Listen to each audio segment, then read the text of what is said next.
Okay, so today I wanted to show you how you can use a project-specific .vimrc file for each project. So usually we have in our home folder our .vimrc file, and inside of that file we have like a whole bunch of settings and key maps and stuff.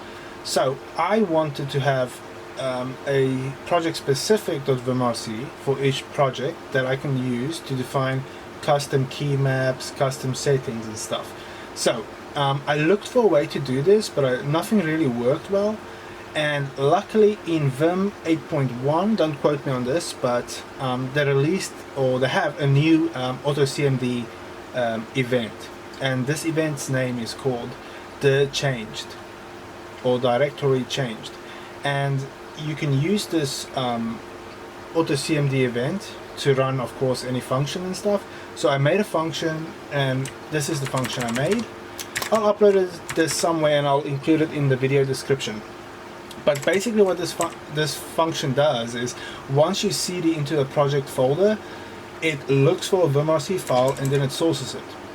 So that's really awesome and useful, because now that gives us the capability of automatically sourcing the project-specific .vimrc file without actually having to do it manually. And this, I think, is only available in Vim 8.1 and up. So let me show you an example. So when I want to work on a project, I usually cd into the project. As you can see, let me just see if I can move this camera slightly. Okay, so in the bottom now I'm cding into the project, and you can see that it does load the project, the Vimrc file that's specific to this project. And inside of this Vimrc I have a bunch of examples that I can show you. So I have some leader or some key maps that I use. So these two are just to run some npm tasks that's specific. Let me just move this camera, see if I can focus on these. Yeah, there we go. So anyway, this is the Vimrc file for this project, and then these are the contents of that folder. So let me see if I can show you. So this is just some examples, but basically you can put any Vim settings inside of this .vimrc, and they will be specifically for this project or a project.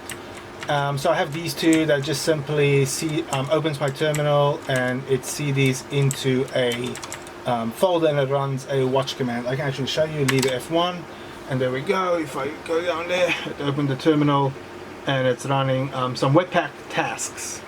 So let me see these, the next ones. So move back up. So this is basically the same thing, opens the terminal and it just does the production version of this, which is you know, just Webpack production. This is for me to push my local changes to my remote repository. So if I have made local changes, I just go leader F9 and it pushes them to GitHub. Let me just zoom out so you can see. There, just tried to push, but everything's up to date, so there's no need to update anything, so there's nothing to see. This is set my file permissions. I can actually give this a shot. Put my password, and you can see it just ran my custom, you know, set my file permissions for me. The next one is a way for me to open my Apache log files. So leader F4 opens my terminal, and then it tails the edit file for me. I can show you an example again. There we go. So that's open, and now it's watching my Apache file for any errors. So when I work on this project, that comes in really helpfully. And the last one is awesome. It's just me SSHing into my production server for this project, and then just pulling down the latest branch. So I guess you can see how powerful this is, because you can have a completely different .vimrc file for each project. So it must, you know, it's actually a really great way to run tasks and stuff based or specifically to the project you're working on. So after this, I'm no longer really using gulp.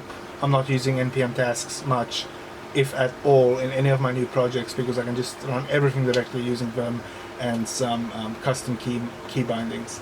So okay, I hope that helps, and thank you for watching.